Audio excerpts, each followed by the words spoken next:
माननीय सभासदों, माननीय सभापति जी। क्वेश्चन आवर माननीय सदस्यगण, क्वेश्चन आवर। मेरा आपसे आग्रह है, क्वेश्चन आवर हाउस की प्रॉपर्टी है, चलने दें इसको। आप शांति बनाए रखें, ये हाउस की प्रॉपर्टी है। कृपया वेल में ना आए माननीय संजय सिंह जी, और आप अपनी सीट पर जाएं। माननीय संजय सिंह जी अपनी सीट पर जाएं, अपनी सीट पर जाएं, आपसे आग्रह है। Question number 76, question number 76 Shri Vikas Ranjan Bhattacharya, Shri Vikas Ranjan Bhattacharya not present. जो भी सदस्य वेल में है, मेरा आग्रह है कि कृपया अपनी सीट पर जाएं, सदन को चलने दें। आप दूसरे सदस्यों को डिप्राइव कर रहे हैं क्वेश्चन पूछने से। ये हाउस की प्रॉपर्टी है, बहुत महत्वपूर्ण है। क्वेश्चंस का आंसर बनाने में लाखों रुपए खर्च होते हैं, बहुत ही महत्वपूर्ण है। First supplementary, question number 76 first supplementary, minister, honourable minister 76 माननीय मंत्री जी हैं। Question supplementary, no supplementary. Question number 77 Shrimati Kanta Kardam, माननीय मंत्री जी, माननीय मंत्री जी, माननीय मंत्री जी,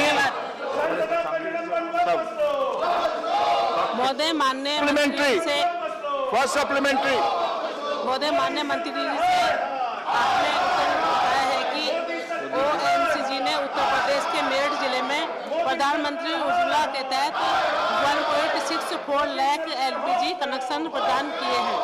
मैं इसके लिए उनको धन्यवाद देना चाहती हूँ। महोदय, मैं आपको माध्यम से माननीय मंत्री जी से मेरा आग्रह, प्ले कार्ड लेकर कृपया अपनी सीट पर जाएं। जो भी सदस्य वेल में खड़े हैं अपनी जगह जाएं, सदन को चलने दें। कनेक्शन के लिए आवेदन किया है और कितने लोगों को आवेदन अभी पेंडिंग है और उनको कब तक एलपीजी कनेक्शन वेल दिए में खड़ा जाएंगे? होना और नारे लगाना नियमतः हाउस के नियमों के अनुकूल नहीं है। कृपया आपसे आग्रह है, अपनी सीट पर जाएं। माननीय मंत्री जी। Sir, the Ujjwala scheme was introduced in 2016, as a result of which 8 crore connections were given. And the success of the scheme can be measured by the fact that even though the total period, much before that, 9 months before that, 8 crore connections were already done.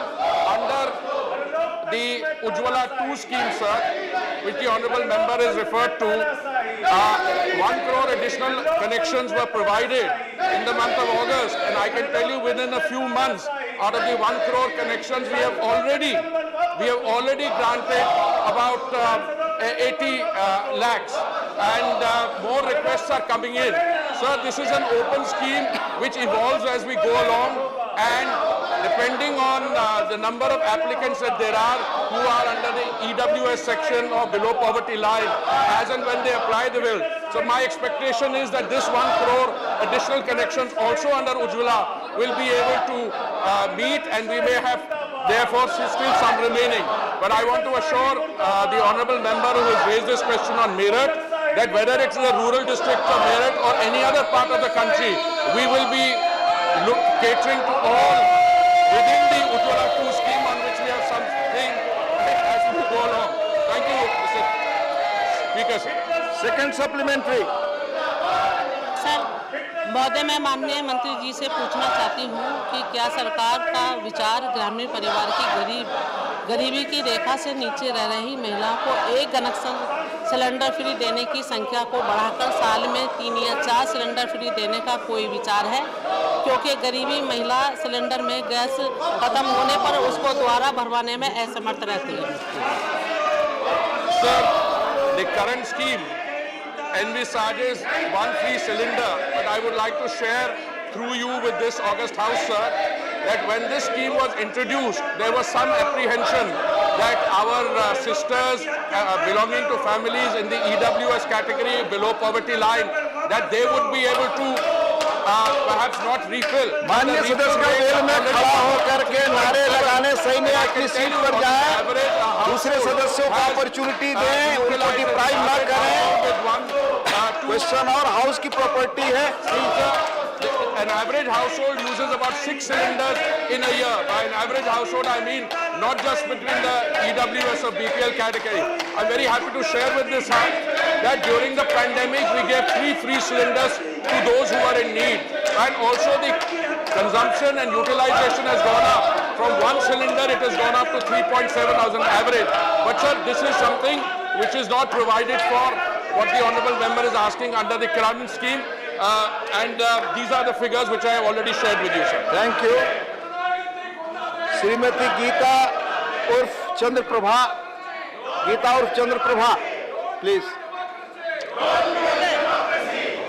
मैं माननीय मंत्री जी से जानना चाहती हूँ कि क्या उज्ज्वला 2 में पते के अभाव यानी एड्रेस के अभाव में वंचित रह गए प्रवासी मजदूरों एवं अन्य लोगों को सूची में सम्मिलित कर उन्हें कनेक्शन दिलाने की कृपा करेंगे।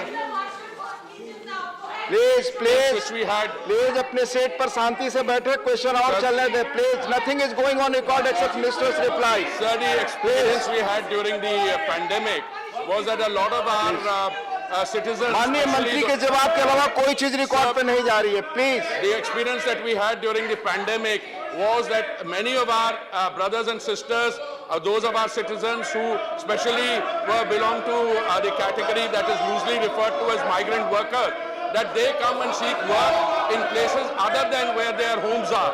Therefore, a provision was made that without insisting on the anchorage address, they would be provided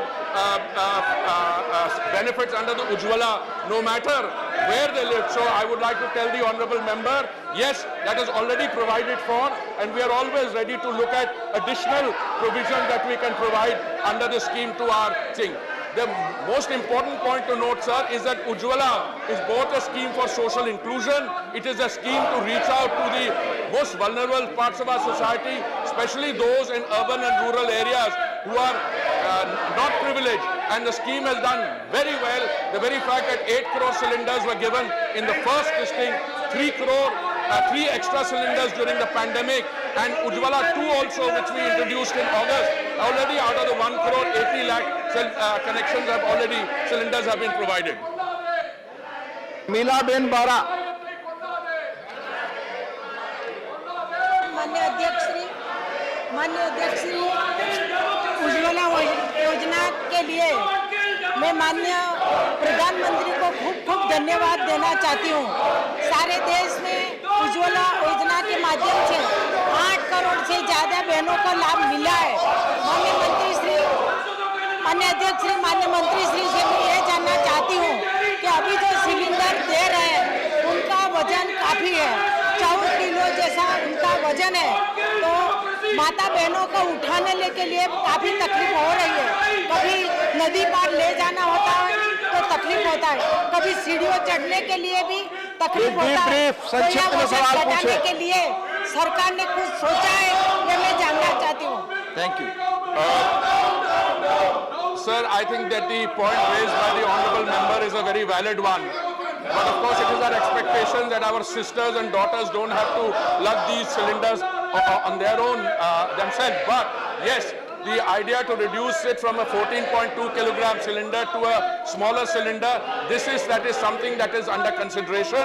And I will be talking to my colleague, the honourable member, and we will find some way going forward how this kind of physical burden is not imposed on our sisters and daughters. We will find a way, whether it is a 14.2 kilogram reduced to 5 kilogram or some other way. I stand committed before this House to make this provision and to make it possible. Thank you. Question number 78 Shri Mohammed Nadimul Haque ji. माननीय मोहम्मद नदीमुल हक जी, माननीय मंत्री Statement is laid on the table of the House. First supplementary mister Amar Patnaik,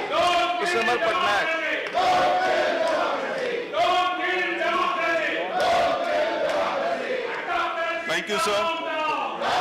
So through you, I honorable minister, if any study has been done to water treatment guidelines for non-potable purposes, in which case there could actually be proper utilization of the groundwater, which is mostly potable.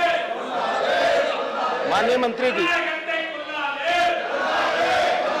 सभापति महोदय, समाप्त करना चाहता हूं कि मैं आप माननीय सदस्य का प्रश्न बिल्कुल भी न सुन पाया हूं, न समझ पाया हूं वो क्या पूछना चाहते हैं। एक बार उनको प्रश्न वापस दोहराने की आप निर्देश देंगे तभी मैं कुछ उसका उत्तर देता हूं। प्लीज, My question मेरा is, आग्रह है कृपया शांति से बैठे, सवाल जवाब चल रहा है, देश के लिए बहुत महत्वपूर्ण है। प्लीज दूसरे मेंबर्स को डिप्राइव ना करें, उन्हें सुनने। Please my question is, please many times groundwater is used for non-potable purposes, which can be avoided. What are the guidelines in this regard to prevent misuse of groundwater for non-potable purposes, in which case the depletion of groundwater level can be avoided to a large extent? माननीय सभापति महोदय, हमने central ground water authority का notification किया है, जिसमें ground water को किन किन पर्पसेस के लिए उपयोग किया जा सकता है उसको नोटिफाई किया है। देश में जो 6000 से ज़्यादा ब्लॉक्स जिनको हम मॉनिटर करते हैं, उनमें से जो OCS कैटेगरी के ब्लॉक्स हैं, उनके लिए ग्राउंड वाटर एक्सट्रैक्शन की जो है पाबंदियां लगाई गई हैं, ताकि वहां पर और फर्दर डिप्लीशन न हो सके, और उसको हमने पब्लिक में जो है पब्लिक डोमेन में नोटिफाई किया है।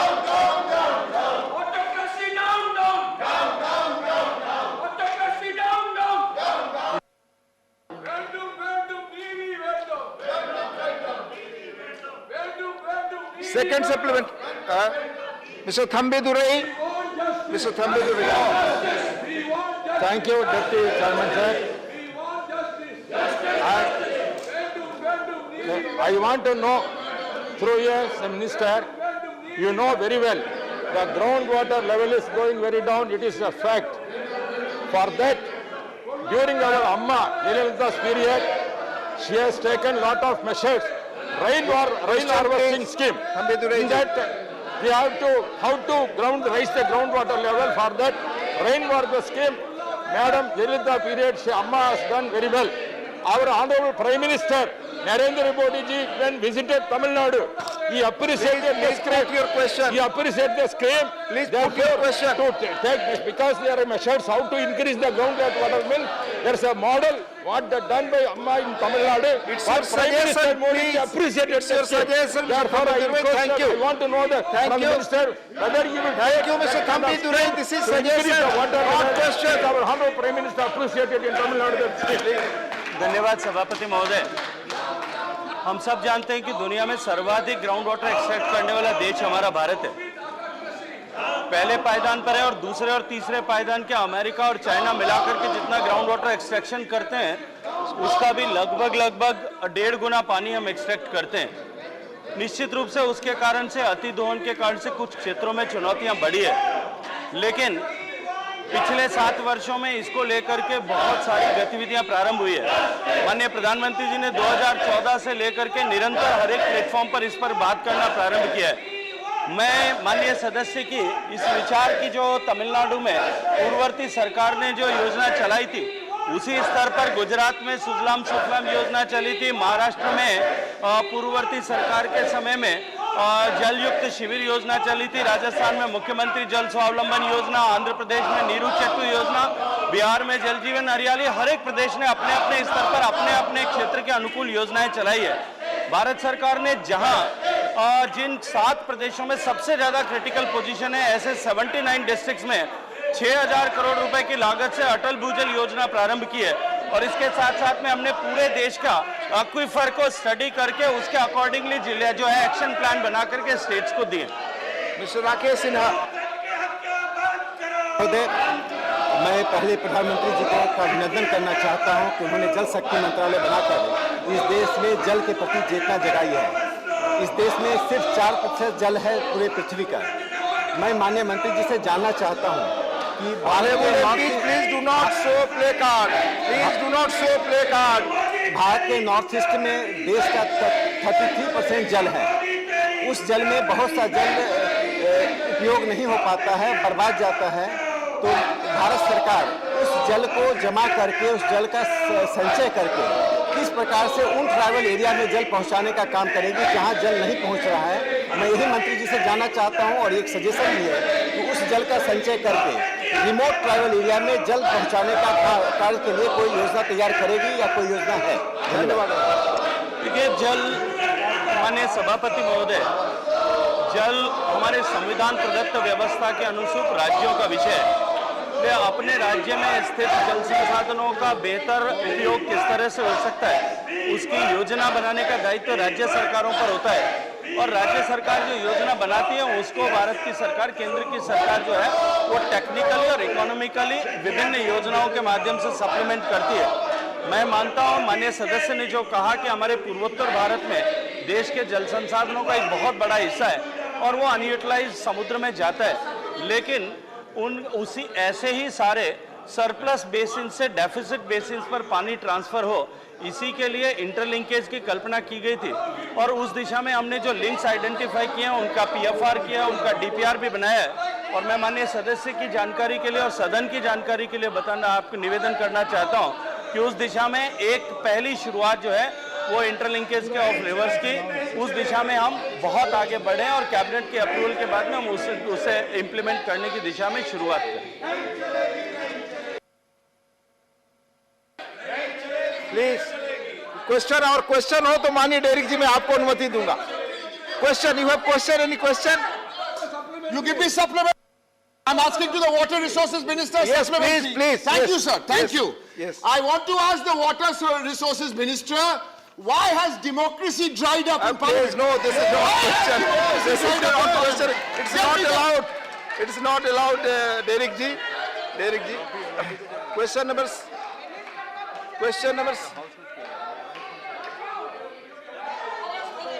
Deputy Chairman, ये जिस प्रकार की नारेबाजी कर रहे हैं, इससे स्पष्ट होता है कि मेरा आग्रह है आप सब लोकतंत्र पे बिलीव करने के लिए से सुने अच्छा वो परंपरा बनाए रखें प्लीज। ये लोकतंत्र की बात कर रहे हैं और ये जो दृश्य अभी हम सबके सामने है, ये वास्तव में इनकी मंशा दिखाते हैं। क्या माननीय सांसदों को जो हादसे इस सदन में चेयर के साथ हुए, टेबल ऑफिस के साथ हुए, पूरे सदन का जो अवमानना हुई, जिस प्रकार से डिग्निटी हमारे लेडी मार्शल्स को अटैक करके किया गया कुछ सांसदों द्वारा, मैं समझता हूँ कि सभी माननीय सांसदों ने माफी मांगनी चाहिए। Not allowed, please. House stands adjourned till 2 p.m. House stands adjourned till 2 p.m.